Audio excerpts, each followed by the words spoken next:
புடிச்சிட்டியா? புடிச்சிட்டேன். ஒண்ணு இல்ல 4. ஸ்காட்லாந்து போலீஸ்க்கு அப்புறம் நாங்க தான். என்னைய சொல்ற? இறங்குறாங்க பாரு. இவங்க எல்லாம் யாரு?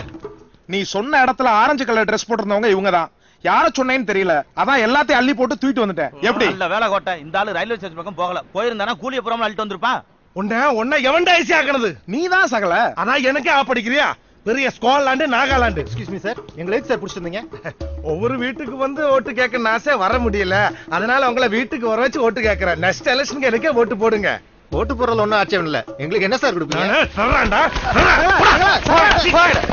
ஏற்கனவே அந்த ஆள் டென்ஷன்ல இருக்க. உன்னை பிடிக்க சொன்னா பாரு. என்ன சொல்ல சகல இப்படி டென்ஷன் ஆகுற? ஆட்சிக்கு வந்தாலே அமைதியா இருக்கிற ஆளாச்சு. ஆட்சிக்கு வந்தா 5 வருஷத்துல பிடிச்சிடலாம். ஆயுசு பூரா ஒன்னும் செய்ய முடியாம பண்ணிட்டானே. நீ சொல்றது எதுவுமே புரியல, புரியும்படியா சொல்லு. சொல்ல முடியாது, காட்டதான் முடியும். பாரு, உன்னால பார்க்க முடியல, ஒரு செகண்ட் கூட பார்க்க முடியல. இது வச்சு நான் வாழ்ந்துட்டு இருக்கேன். அம்மனை கட்டைய குளிக்க கூட முடியலடா. யாரு சகல? யார் இப்படி பண்ணது? யோ ஏசி, அவன் ஒரு மிலிட்டரிக்காரன்யா, பேரு போஸ். இந்த ஊர்ல தான் இருக்கான். சிட்டில இருக்க ஆர்மி குடும்பம் மொத்தத்தையும் கணக்கெடு. போஸோட போட்டோவை நான் தரேன், ஈஸியா புடிச்சிடலாம். உன்னோட வேதனை எனக்கு புரியுது. இன்னும் 24 மணி நேரத்துல போஸ புடிச்சு கொண்டு ஒப்படைக்கிறேன். வருவேன், கண்டிப்பா வருவேன்.